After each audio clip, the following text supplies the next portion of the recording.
Hey, thanks for joining me. We are on issue 12 of PITT. You might see this cover and go, that's the cover to issue 1. It is not. This is issue 12. I actually had to go back and check, and it's the same basic concept as issue 1, a big giant close-up of the character's face, but it is not the same drawing. It might as well be. There are distinct differences, but it is different. And I think it looks pretty badass, but it is something that he's already done. So, I mean, I don't know. I guess if it works, just do it, right? But yeah, issue 12 says still ripping. The first issue said ripping first issue, something like that. And it says still ripping here. Full Bleed Studios. I mean, is that even part of Image Comics? I don't think it is. I can't remember exactly what happened, but, Dale Keown moved his book away from Image Comics. Who knows? I don't know why. Who cares? Pencils, ink, story, Dale Keown. Colors, Dale Keown and Brad Haffey. The coloring of this book is different in places. I don't mind it. It's not bad. It's just interesting. I wonder if it's just Dale Keown trying different things, because it says he does the coloring. It also is very obviously just shot and reproduced from Dale Keown's pencils.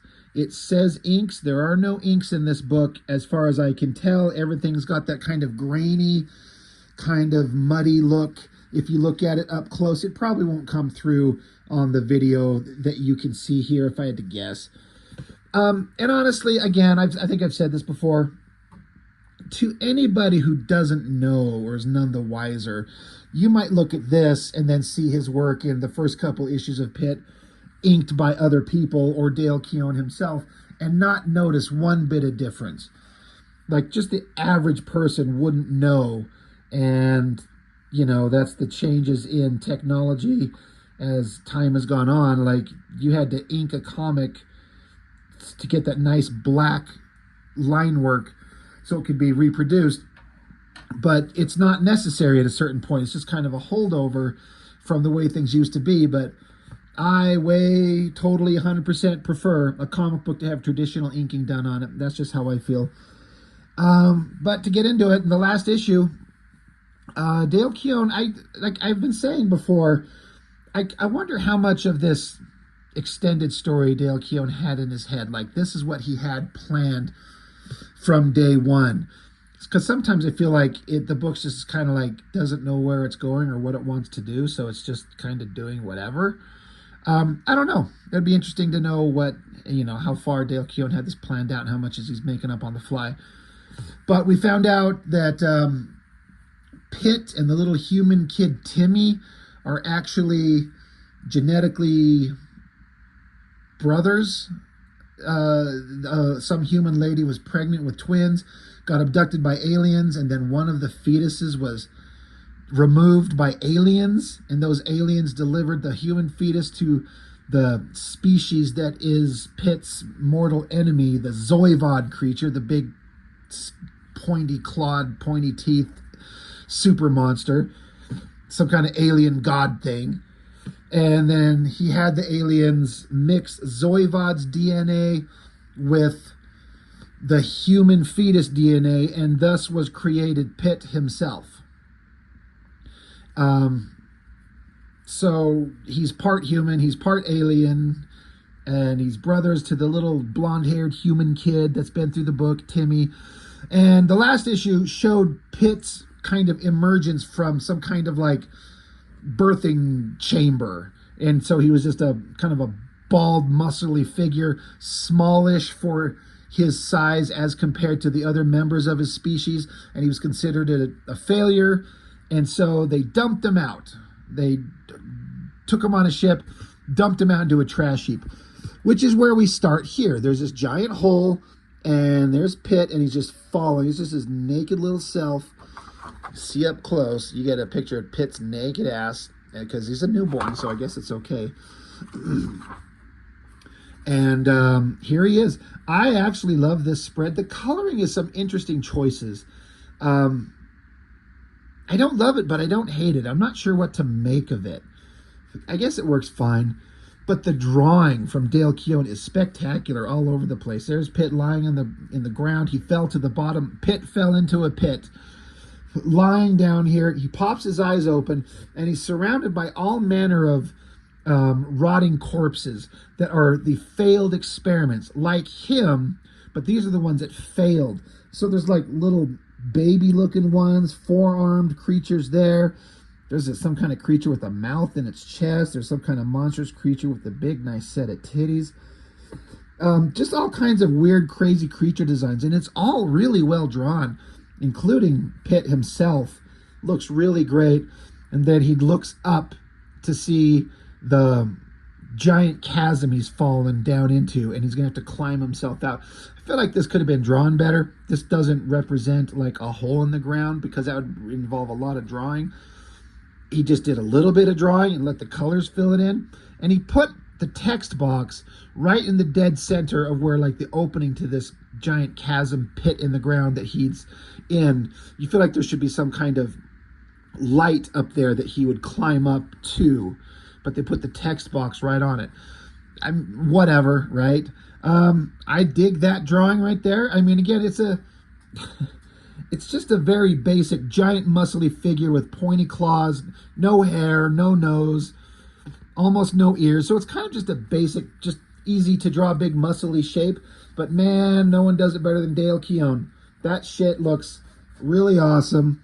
So he's basically going to use his claws and just climb up the walls of this place that he's trapped in. He's like, this is no place to die.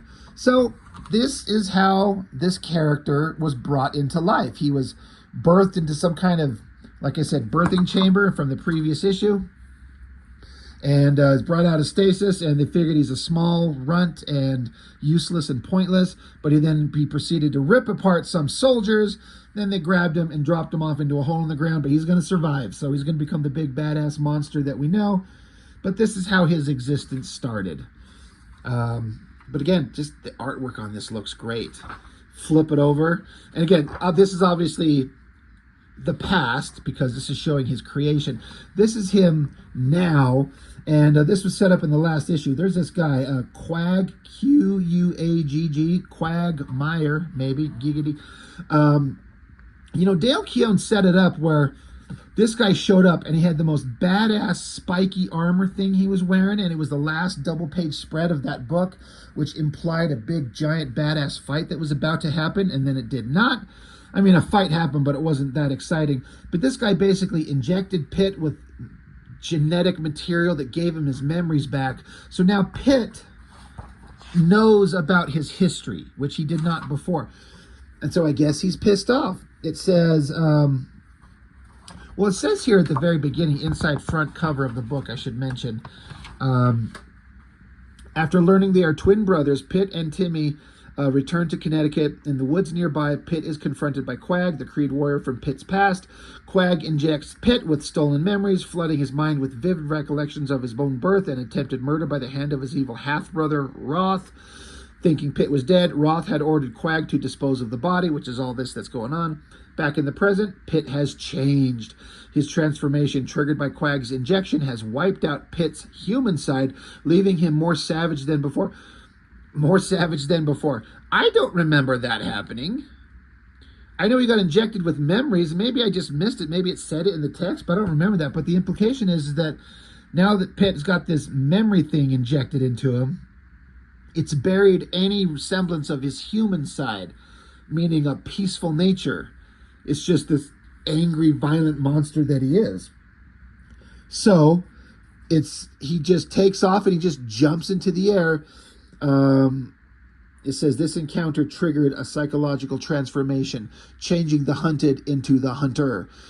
So I guess the implication is that Pitt, now that he's kind of unleashed, he's an extremely dangerous thing to be around. Again, this double-page spread, man, Dale Keown is the best at it. It looks so great, and no one draws this giant, muscular, clawed monster like him. It looks so badass. It's just amazing. And again, it's just pencils. There's no inks going on there. Back with Timmy, he was struggling with all the stuff he went through with Pitt, being connected to him, being possessed by some alien god creature. You got to read all the previous issues. But he can sense that something is wrong with Pitt. He's getting like a psychic sense. He's noticing that something's changed. He's usually got some good in him, but he's just all dark. He's all blackness now. Something's wrong. I got to help him. Cut back to New York City. We get the hot girl that's been in the issues earlier in the run. Raiki is her name. Some kind of, I think, alien bounty, not a bounty hunter, but some kind of alien warrior. I'm pretty sure she's an alien, working for some secret government organization. They're talking about, it lists like, I guess, a Pitt miniseries. It says, see Pitt in the Blood. I don't remember some kind of one-off book or miniseries or alternate book. I don't remember there being anything like that, but clearly there was something. So they're like, this was something that Pitt did earlier. But anyway, we're trying to find out where he's at, and blah, blah, blah. He's probably going up to Canada. She's like, okay, assemble the team. That's where we're going. Well, all right, I guess we're going to Canada because everything cool happens in Canada, because apparently it's just one big giant foresty area, right?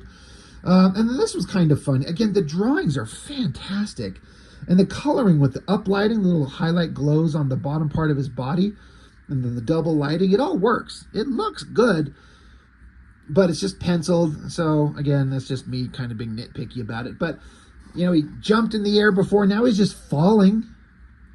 And man, Dale Keown makes this shit look good. But he doesn't realize he's being targeted. And then boom, he gets blasted. Some kind of laser blast hits him. And then you see some text. And it says, there he is. Target confirmed. Locking on. Ready. Fire. All right. That's 10 points for a confirmed hit is going down.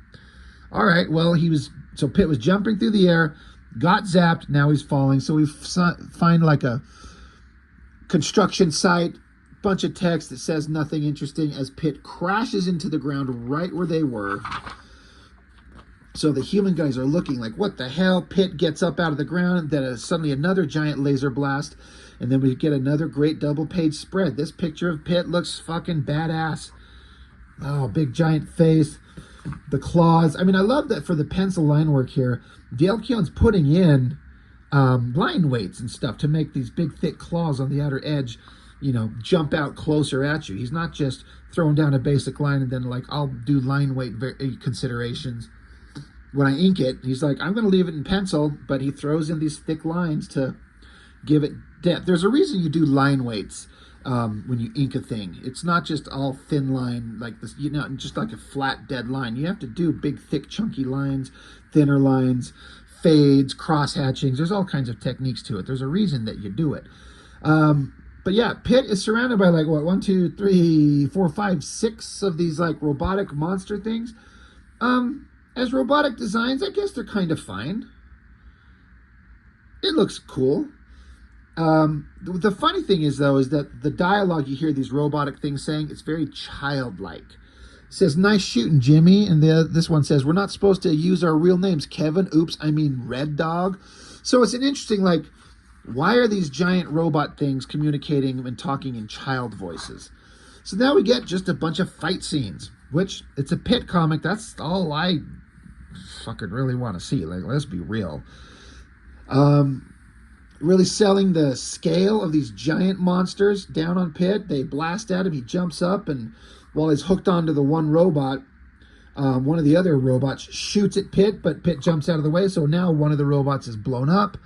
And again, the dialogue coming from these robot machines. It's like one of the kids says, "Doe," like Homer Simpson, "Doe." Other guy says, "Oh wow, man, you roasted Jimmy." Okay, now he's on me. Nobody shoot. Where did our target go? So again, they're talking like kids. Now, this was something that was set up in a previous issue. I don't know if it was the one before this or the one before that, which we'll get to in just a minute. But basically, Pitt's just fighting these robot monsters. They electrocute him, zaps him, and kind of puts him on his ass.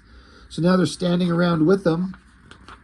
Cut back to these other super-powered beings that have been in the book.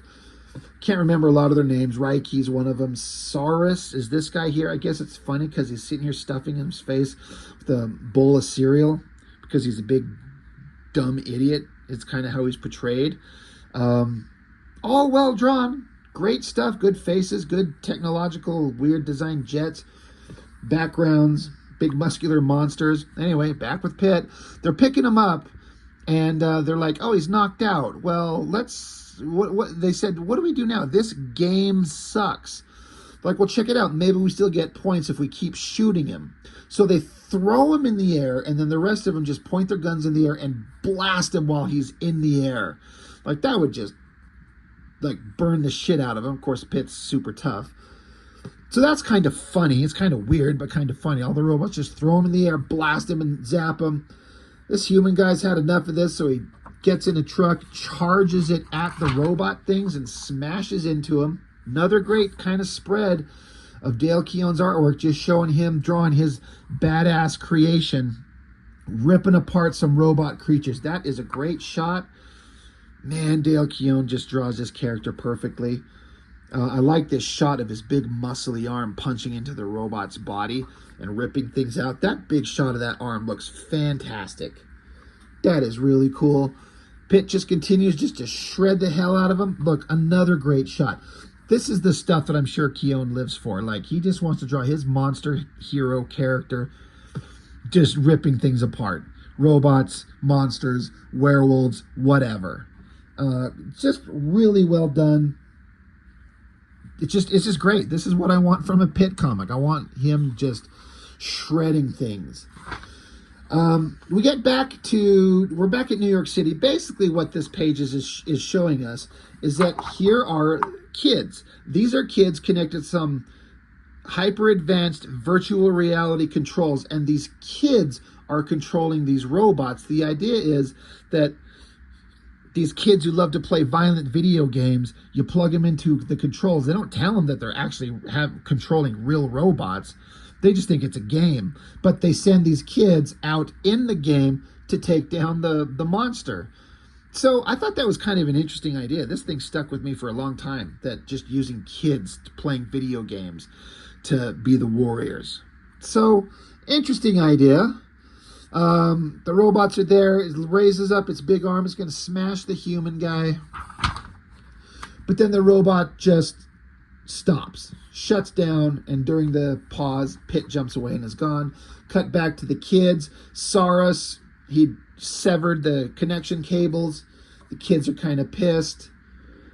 Like, hey, we were playing a fun video game. Pitt was getting his ass handed to him a little bit. A little bit, not completely. Cut to a scene through a monitor. There's some hot babe and some giant brainy guy, something or other. Don't know who it is. This is probably the first time we've seen him. It's pretty good drawing. Good uplighting, good cross-hatching. I mean, this Dale Keown guy, he might go far. He kind of slacked ass on the backgrounds. It's just some basic perpendicular and vertical lines everywhere.